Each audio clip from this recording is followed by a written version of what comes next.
Hi guys, and welcome back from Carly at the Herbathicary. Really good to see you guys again.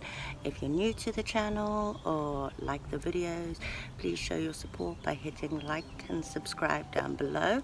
Welcome to the third in our spring crochet tutorial videos.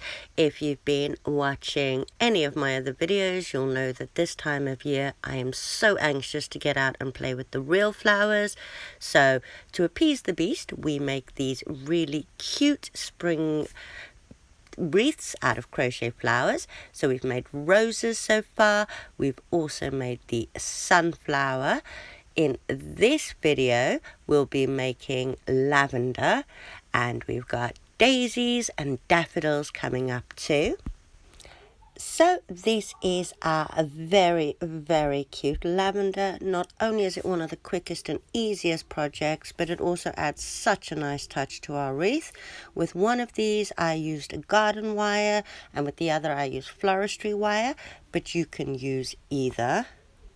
You will also need a green yarn and a purple yarn of your choice. I just used worsted weight.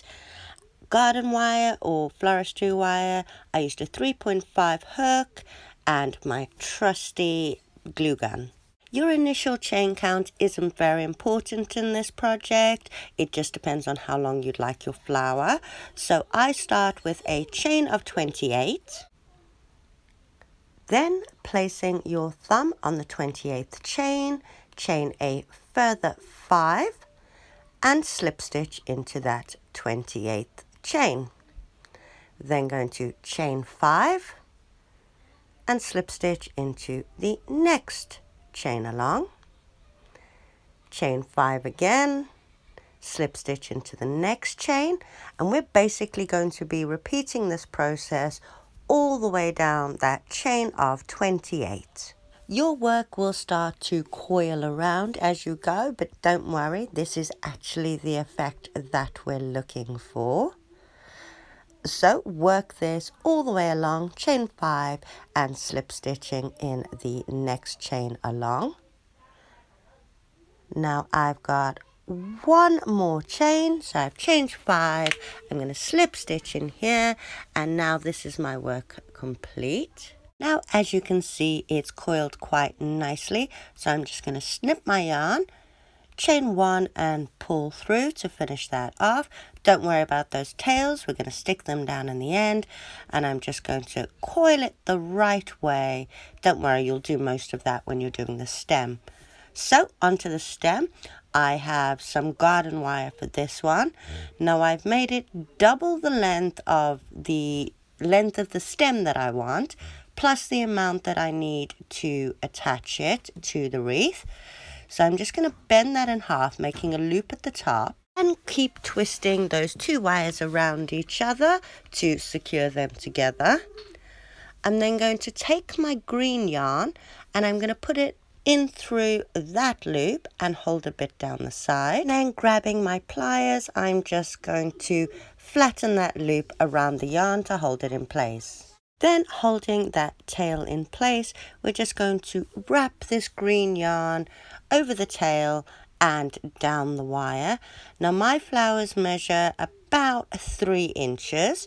So if you add 3 inches to the length that you'd like your stem, in my case, I'd like the stem out up under the flower to be about 4 inches. So I'm wrapping mine down to the 7-inch-ish mark. And when I get to the bottom, I'm going to start working my way back up again. So work it all the way back up to the top. And then it's time for our handy glue gun. Remember, don't burn yourself. So I've worked my way back up to the top and my stem is looking quite good. So I'm just going to grab my glue gun and put a blob at the top there, just a small one, and twist it one more time to secure that leftover yarn. And I'm just going to snip that off because it's glued in quite well now. So once it's dry, just take your scissors and snip that edge off. Doesn't have to be too neat because the flower is going to cover it.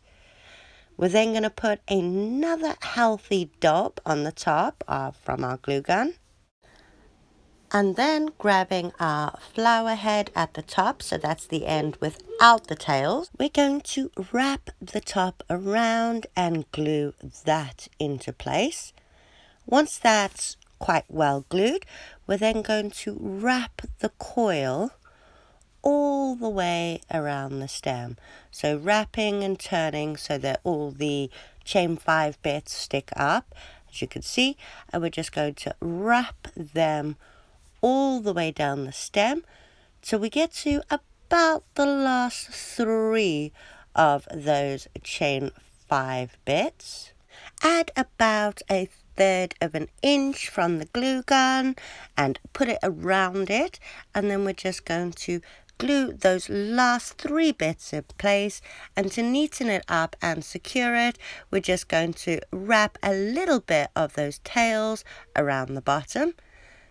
Once that's dried, just snip your yarn, and there is your beautiful lavender completed. Now, I absolutely love lavender. I have 2 giant ones by our door so that we smell it when we come in and we come out. And like I said, they're just so pretty and they add the perfect finishing touch to our wreath. Hope you guys enjoyed this video, and I hope you give it a go and come back and see us in our next videos, where we will be doing the very pretty daisy and of course the daffodil, my favorite flower, because to me that always is a sign that spring is almost on its way. Again, thank you guys for coming back to the Herbothicary. It was great to see you again. Don't forget to hit like and subscribe, and hopefully I'll see you guys again soon.